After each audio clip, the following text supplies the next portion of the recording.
लीजिए सुनिए।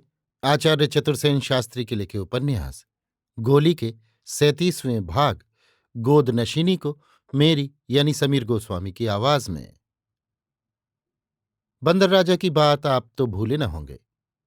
मेरे हाथों की मार खाकर वो न जाने कहाँ जहन्नुम में चला गया था। इसके बाद उसकी कोई खैर खबर नहीं मिली। महाराजा धीराज ने उसकी बहुत खोज की।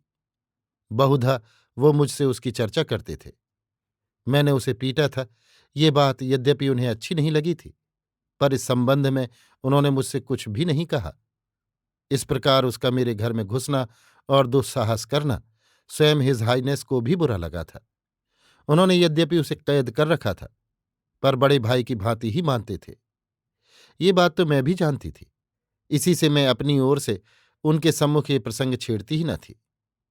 अब इस घटना को कोई 10 बरस बीत चुके थे कि एकाएक महाराजा धीराज ने उसका उल्लेख किया। कहा, उसकी हालत खतरनाक है। उसे भगंदर का भयानक रोग हो गया है और वो एक धर्मशाला में असहाय अवस्था में पड़ा है।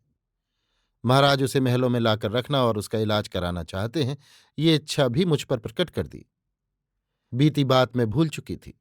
दुरवस्था की बात सुनकर तथा महाराजा धीराज से रक्त संबंध की बात का ख्याल करके मैंने महाराज के इस इरादे का समर्थन किया।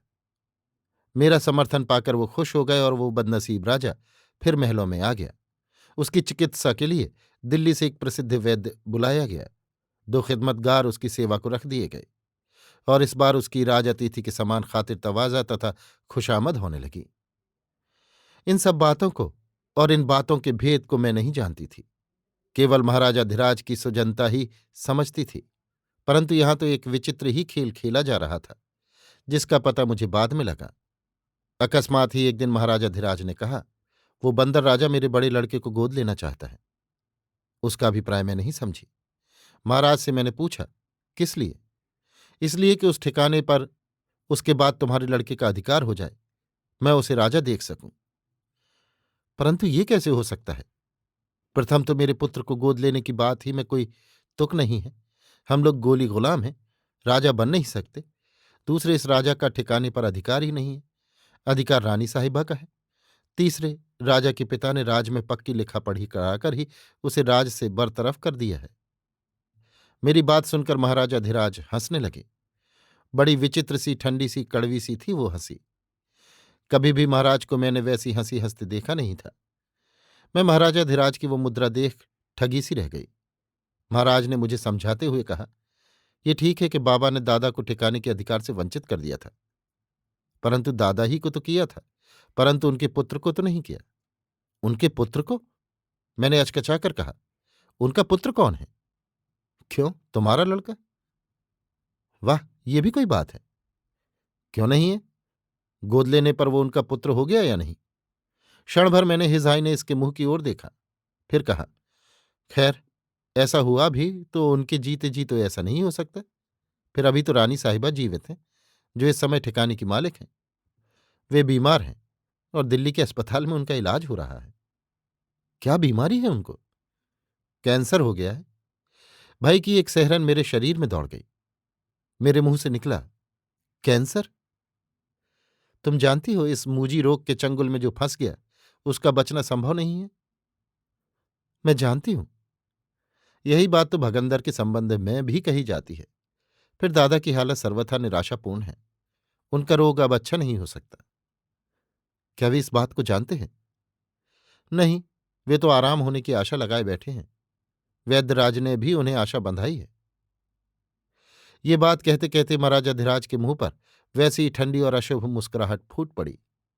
वो मुस्कुराहट मुझे रत्ती भर भी न भाई, परंतु मैंने एक शब्द भी न कहा। चुपचाप महाराजा धीराज के मुंह की ओर ताकती रही। महाराज ने उसी मुस्कान में कहा, तुम्हारा बेटा राजा बन जाएगा, मेरे मन में भी यही है, और तुम्हें भी इसमें कोई आपत्ति न होगी। परंतु इस पर भी मेरे मुंह से बोली न फूटी।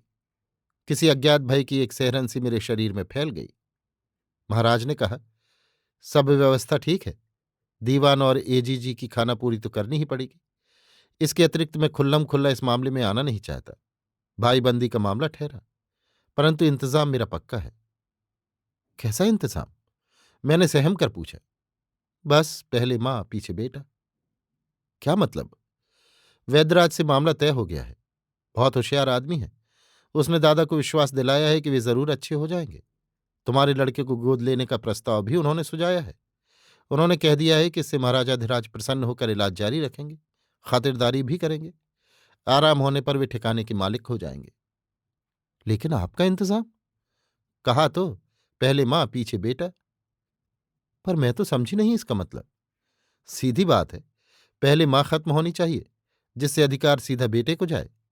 बापू वर तरफ अवश्य कर गए हैं, परंतु जब कोई दूसरा वारिस ही न होगा तो दादा ही का हक है। उनके बाद तुम्हारा लड़का। बड़ी भयानक बात है। मरना जीना तो भगवान के हाथ है।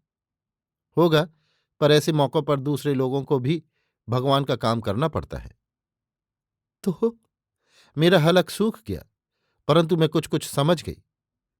पर महाराजाधिराज ने एक लंपट की भांति हंसकर कहा, वैद्यराज ने इस बात का जिम्मा ले लिया है कि जब तक रानी साहिबा न मर जाएं, वे दादा को जिंदा रखेंगे।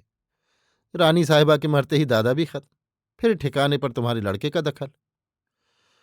हे परमेश्वर! ये राजा महाराजा रईस इस कदर नीच स्वार्थी निर्दयी होते हैं कि सगे भाई माँ और संबंधी को जहर देकर मार डालने की बात हंस हंस कर करते हैं। ऐसे कामों की व्यवस्थित योजना बनाते हैं और उसे दूसरों से कहते हुए तनिक भी नहीं शर्माते। मेरी आंखों से झरझर आंसू बहने लगे। मैंने गिड़गिड़ाकर कहा, क्षमा करो अन्नदाता, इस कुकर्म से मुझे और मेरे बच्चे को दूर ही रखिए।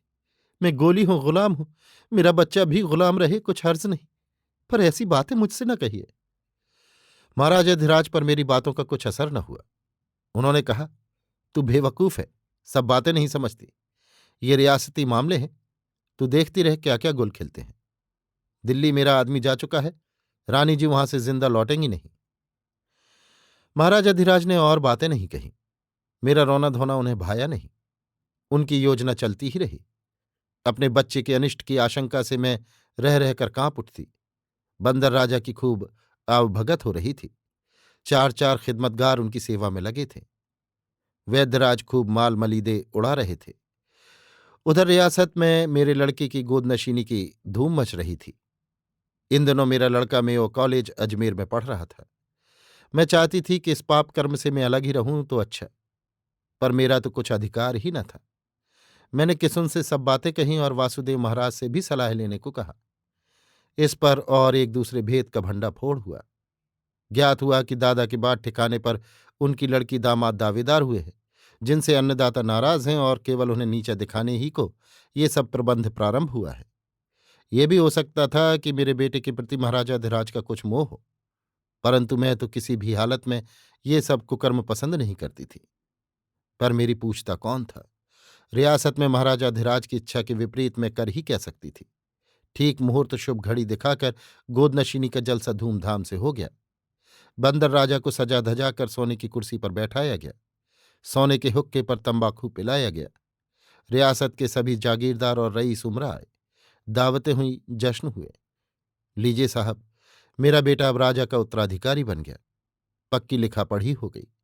कागजात पर गवाही करने और इस बात का सर्टिफिकेट देने के लिए राजा पागल या मदहोश नहीं है। 2 अंग्रेज सिविल सर्जन भी बाहर से बुलाए गए। सब काम पूरा हो गया। ये काम जैसे मुझे अच्छा न लगा, उसी भांति किसुन को भी पसंद न आया। हमने जैसे संभव हुआ लड़के को तुरंत ही अजमेर वापस भिजवा दिया। रियासत में उसका रहना हमें अच्छा न लगा। एक बात और हुई, महाराजाधिराज इस मामले से वज़ाहिरा दूर ही दूर रहे। एक प्रकार से ये स्वतंत्र ठिकाने का ही समारोह था, ऐसा प्रकट किया गया। अभी आप सुन रहे थे आचार्य चतुर्सेन शास्त्री के लिखे उपन्यास गोली के 37वें भाग गोदनशीनी को मेरी यानी समीर गोस्वामी की आवाज में।